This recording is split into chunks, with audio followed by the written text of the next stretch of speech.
గొప్ప ప్రశంస. బిలం అంటే బలమని చెప్తారు కనుక అహోబిలం అంటే గొప్పదైన బలమని చెప్పాలి.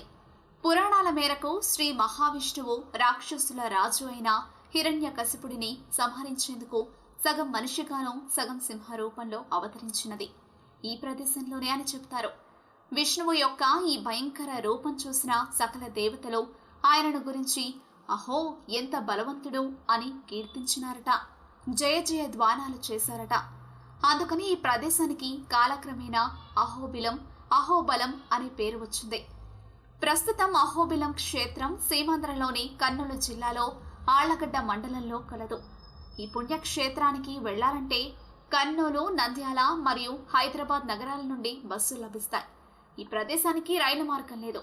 సమీప రైలు స్టేషన్ నంద్యాలలో ఉంది. ఇది బెంగళూరు, వైజాగ్ రైలు మార్గంలో తగులుతుంది.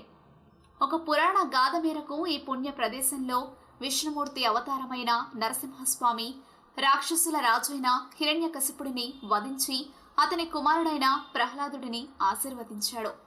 పురాణాలలో అహోబిలం గురించిన కీర్తనలు ఈ విధంగా సాగినవి. అహో వీర్యం, అహో శౌర్యం, అహో బాహు పరాక్రమం, నరసింహ పరమదైవం అహోబలం.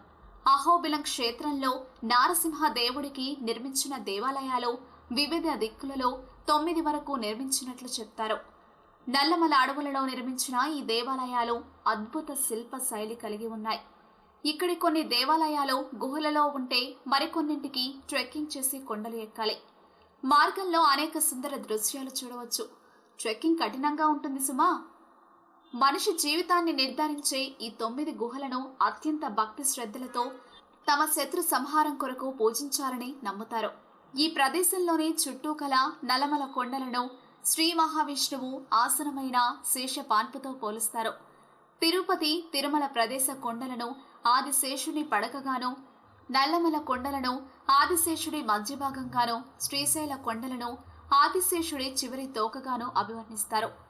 సగం మనిషి సగం సింహం ఆకారం గల విష్ణువు స్తంభాన్ని చీల్చుకుని బయటకు వచ్చిన వెంటనే దేవతలు అహోబిలం, అహోబలం అంటూ జయ జయ ధ్వనులు చేస్తారు. శ్రీ మహావిష్ణువు చీల్చుకుని వచ్చిన స్తంభం ఉక్కు అంత దృఢమైనది అని భావిస్తారు. అహోబిలంను కింద అహోబిలం, పై అహోబిలం అని 2 భాగాలుగా చెప్తారు. పైన నరసింహుడు ఉగ్రరూపిగాను, కింద నరసింహుడు శాంతస్వరూపిగాను ఉంటాడని చెప్తారు.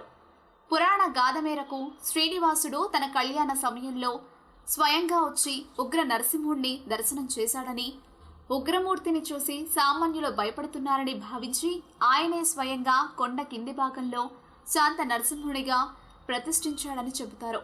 సాంప్రదాయం మేరకు భక్తులు ముందుగా కొండ కింది భాగంలో గల శాంత స్వరూపుడైన నరసింహను దర్శించి ఆ తర్వాత ఇక్కడి నుండి 8 కిలోమీటర్ల దూరంలో కల కొండ పైకల ఉగ్ర నరసింహుణ్ణి దర్శిస్తారు. మా వీడియోస్ మీకు నచ్చినట్లయితే లైక్, షేర్, సబ్స్క్రైబ్ చేయండి.